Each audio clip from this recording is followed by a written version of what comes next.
আসসালামু আলাইকুম। কেমন আছেন সবাই? তো আমরা তো আগের ক্লাসে ভারসাম্য কি, ভারসাম্য দাম কি, ভারসাম্য পরিমাণ কি, তিনটি বিষয় নিয়ে আলোচনা করেছি। অর্থাৎ আমরা দেখছি যে যোগান সমীকরণ এবং চাহিদা সমীকরণ থেকে কিভাবে সূচিটা অঙ্কন করতে হয়। তো আজকের ক্লাসটি করার আগে আমি তোমাদেরকে বলবো, আগের ক্লাসটি যারা দেখো নাই তাহলে তোমরা আগের ক্লাসটি করে আসো, কারণ আজকের ক্লাসটি হচ্ছে আগের ক্লাসের সাথে রিলেটিভ। অর্থাৎ আগের ক্লাসটি যদি না করো তাহলে আজকের ক্লাসে তোমরা কিছুই বুঝতে পারবে না। তো আজকের ক্লাসটি করার আগে আমি তোমাদেরকে বলবো, আই বাটনে লিঙ্ক দেওয়া থাকবে, ওইখান থেকে তোমরা ক্লাসটা করে আসতে পারো, অথবা আমি ডিসক্রিপশনে লিঙ্ক দিয়ে দিব, তোমরা ওইখান থেকেও ক্লাসটি করতে পারো। তো আমরা এখন মূল ক্লাসে চলে যাব। তাহলে আমরা আগের ক্লাসে সম্পূর্ণভাবে দেখছি কিভাবে এই সূচিটি তৈরি করতে হয়। তাহলে আমি আগের ক্লাসটি একটু বেশি লম্বা হয়ে যাচ্ছে, সেজন্য আমি আর ওই ক্লাসটিতে সূচি থেকে কিভাবে চাহিদা এই রেখাগুলো অঙ্কন করতে হয় সেটা আমি দেখাইনি। আজকে ক্লাসে মূলত আমরা সূচি থেকে কি করব, রেখা অঙ্কন করব। ঠিক আছে, তাহলে আমরা মূল আলোচনা চলে যাই। এখানে হচ্ছে পি হচ্ছে দাম, কিউডি হচ্ছে চাহিদার পরিমাণ, কিউএস হচ্ছে যোগানের পরিমাণ। ঠিক আছে, দাম যখন 1 টাকা তখন আমাদের চাহিদা পরিমাণ হচ্ছে 20 একক। অর্থাৎ 1 টাকা দামে আমাদের চাহিদা কতটুকু? 20 একক। দাম যখন 1 টাকা তখন আমাদের যোগানের পরিমাণ 10 একক। অর্থাৎ এখানে কিন্তু দাম যখন কম আছে তখন আমাদের চাহিদা বেশি, যোগান কম। তাহলে যোগান কম, যোগান বলতে তো জানি তাই না? নাকি যদি না জানো ক্লাসগুলো দেখে আসো, আই বাটনে লিঙ্ক দিয়ে দিচ্ছি। তাহলে যোগান আমার 10 একক। তাহলে দাম যখন 2 টাকা হলো অর্থাৎ দাম বেড়ে গেল, তাই না? দাম যখন বেড়ে গেল তখন হচ্ছে কি চাহিদার পরিমাণ 15 একক। আমরা জানি দাম বাড়লে চাহিদার পরিমাণ কি হয়ে যায়? কমে যায়। তাহলে দাম বাড়লো, সেজন্য আমার চাহিদার পরিমাণ কত হয়ে গেল? কমে গেল। আমরা চাহিদা বৃদ্ধিতে পড়ছি, দাম বাড়লে চাহিদা কমে, দাম কমলে চাহিদা বাড়ে। দাম যখন 2 টাকা তখন আমার যোগানের পরিমাণ 15 একক। অর্থাৎ এখানে তো দাম বৃদ্ধি পাইছে, অর্থাৎ যোগান বৃদ্ধিতে পড়ছি, দাম বাড়লে যোগান বাড়বে। দাম বাড়ছে সেজন্য আমার যোগান পরিমাণ কি হয়ে গেল? বেড়ে গেল।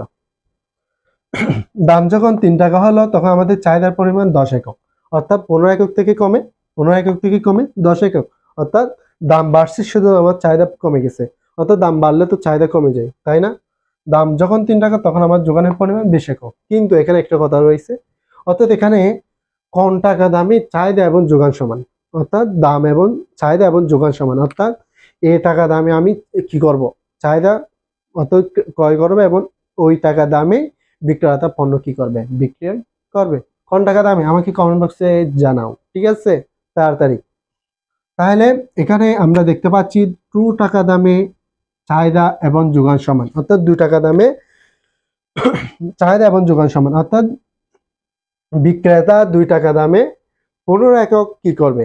পণ্য বিক্রয় করবে। আমরা যারা ক্রেতা আমরা 15 একক কি করব? ক্রয় করব। আশা করি তোমরা সূচির ব্যাখ্যাটা বুঝতে পারছো। ক্লিয়ার? যদি বুঝতে না পারো অবশ্যই আমাকে কমেন্ট বক্সে জানিয়ে দাও। আর তাহলে আমরা এখন রেখাটা অঙ্কন করব। রেখাটা অঙ্কন করার জন্য আমরা কি করব একটু দেখি।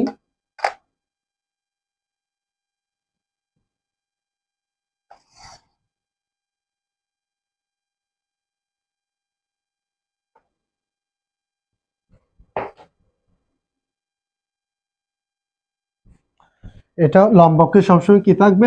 প্রাইস, দাম থাকবে।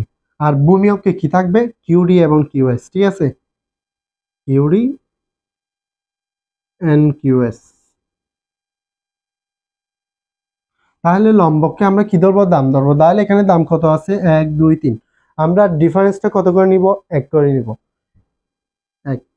তাহলে আমরা যদি 1 এখানে নিয়ে থাকি তাহলে 2 কোথায় নিব? এখানে নিব? এখানে নিব? কখনোই না।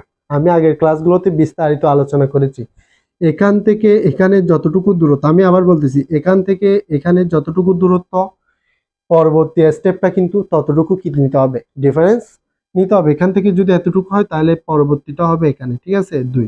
তারপরটা হবে এখানে 3। আশা করি বুঝছো। আর যদি বুঝে না থাকো আগের ক্লাসগুলোতে আমি বিস্তারিত আলোচনা করেছি, ওখানে দেখতে পারো। তাহলে আমরা এখন কিউডি এবং কিউএস আমরা একটু এখন মনোযোগ দিয়ে দেখি।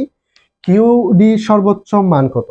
আমরা আগে সেটা দেখবো। কিউডি সর্বোচ্চ মান 20। এবার দেখবো কিউএস এর সর্বোচ্চ মান কত?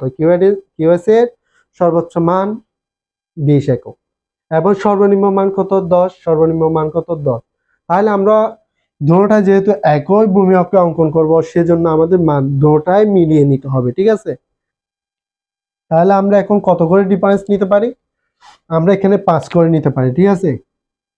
5 10, অর্থাৎ এই 5টা কিন্তু এখান থেকে এখানে যতটুকু দূরত্ব, তার পরবর্তী কিন্তু এখান থেকে এখানে কিন্তু দূরত্ব সেম একই থাকতে হবে, ঠিক আছে। 5 10 15 20,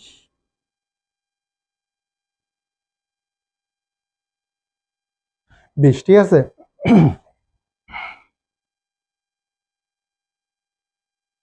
তাহলে আমরা আগে সর্বপ্রথম আমরা কি রেখা অঙ্কন করব? কিউডি রেখা অঙ্কন করব। দাম যখন 1 টাকা তখন আমাদের এই চাহিদার পরিমাণ কত? চাহিদার পরিমাণ হচ্ছে 20 একক, ঠিক আছে। দাম যখন 1 টাকা তখন চাহিদার পরিমাণ হচ্ছে 20 একক, ঠিক আছে।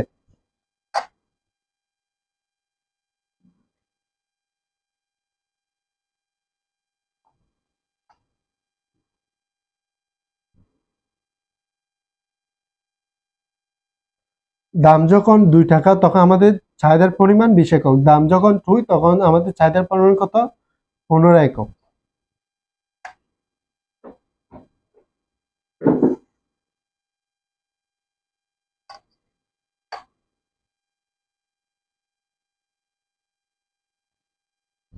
দাম যখন 3 টাকা তখন আমাদের চাহিদার পরিমাণ কত? 10 একক। দাম যখন 3 টাকা চাহিদার পরিমাণ 10 একক।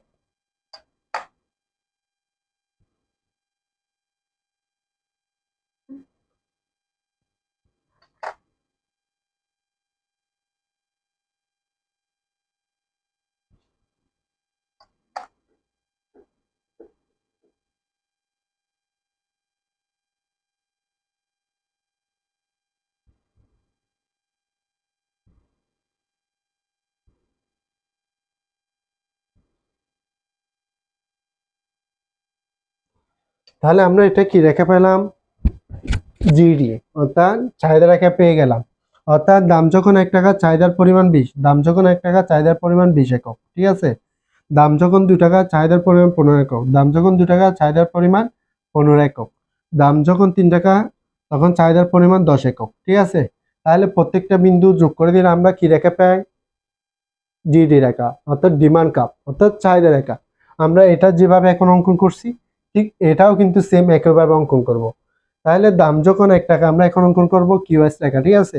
দাম যখন 1 টাকা তখন আমাদের যোগানের পরিমাণ কত? 10। দাম যখন 1 টাকা, ভালো করে খেয়াল করো তোমরা। দাম যখন 1 টাকা যোগানের পরিমাণ কত? 10। 10 কোথায়? আমরা এখানে রেখাটা অঙ্কন করা আছে, সেজন্য আমরা এটাকে বিন্দু হিসেবে নিব, ঠিক আছে। একটু মনে রাখো, ঠিক আছে। আমি এখানে লাল চিহ্ন দিয়ে রাখি, ঠিক আছে, এখানে, অর্থাৎ এই বিন্দুটা নিলাম, ঠিক আছে। দাম যখন 2 টাকা তখন যোগানের পরিমাণ কত? 15। দাম যখন 2 টাকা যোগানের পরিমাণ 15, অর্থাৎ এই বিন্দু। তাহলে এই বিন্দু আর কোন বিন্দু? এই বিন্দু, ঠিক আছে। আমি একটু বোঝার জন্য এগুলো দিচ্ছি, এগুলো দিতে হবে না তোমরা বোঝার ক্ষেত্রে। দাম যখন 3 টাকা তখন আমার কত? যোগানের পরিমাণ 20 একক। দাম যখন 3 টাকা তখন যোগানের পরিমাণ কত? 20 একক, এখানে। তাহলে এখান থেকে এতটুকু দেয়া আছে, আমরা এখান থেকে এতটুকু দিব।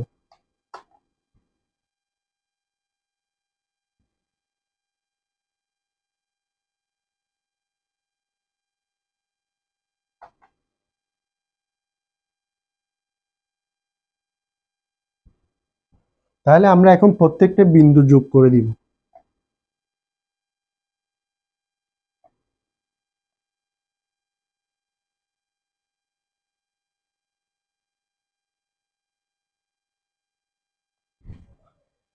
আমরা প্রত্যেকটা বিন্দু যোগ করে দিলে কি পাবো? এস এস রেখা, অর্থাৎ সাপ্লাই কাপ রেখা, অর্থাৎ যোগান রেখা। অর্থাৎ আমরা এখানে দেখতে পাচ্ছি 1 টাকা দামে 10 একক পরিমাণ যোগান, এখানে 2 টাকা দামে 15 একক যোগান, 2 টাকা দাম, প্রাইস 2 টাকা দাম, যোগান হচ্ছে 15 একক, 3 টাকা দাম, নতুন বিন্দু এখানে 20 একক কি যোগান, ঠিক আছে। তাহলে আমরা প্রত্যেকটা বিন্দু যোগ করে দিলে আমাদের ডিমান্ড কাপ এবং সাপ্লাই কাপ কোন বিন্দুতে মিলিত হয়েছে? এ বিন্দুতে, অর্থাৎ ই বিন্দুতে। অর্থাৎ আমাদের এখানে ভারসাম্য বিন্দু কি? ই।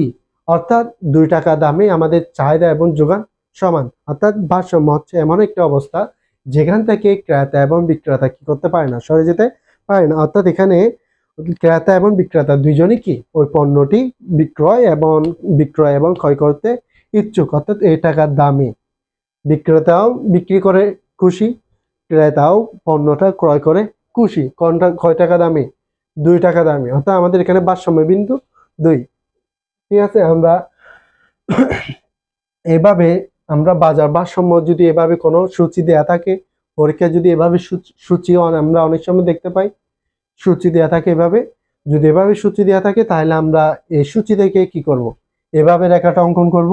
আর যদি সূচি দেয়া না থাকে, অর্থাৎ সমীকরণ যদি থাকে, তাহলে আমরা কি করব, যদি সমীকরণ থাকে তাহলে আগের ক্লাসে আই বাটনের লিঙ্কটা দিয়ে দিচ্ছি বা ডিসক্রিপশনের লিঙ্কটাও দিয়ে দিচ্ছি, ওইখান থেকে কি করবা, আগের ক্লাসটি করে নাও।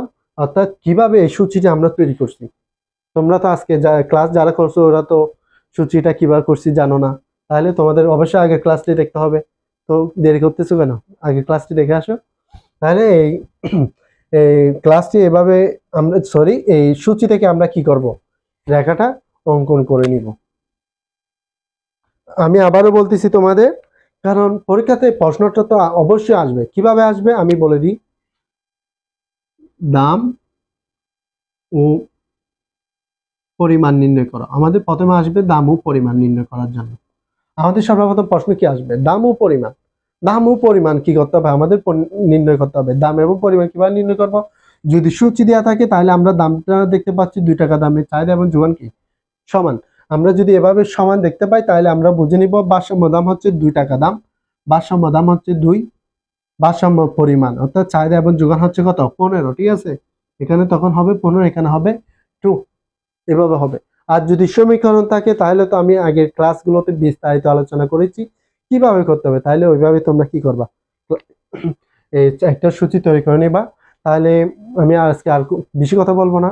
ভাইয়ার যেটা প্রয়োজন সাবস্ক্রাইব, লাইক, শেয়ার এগুলো তো প্রয়োজন, তোমরা জানো এত কষ্ট করে পাখা বন্ধ করে কি জন্য ক্লাসগুলো করতেছি, একমাত্র তোমাদের এই জন্য।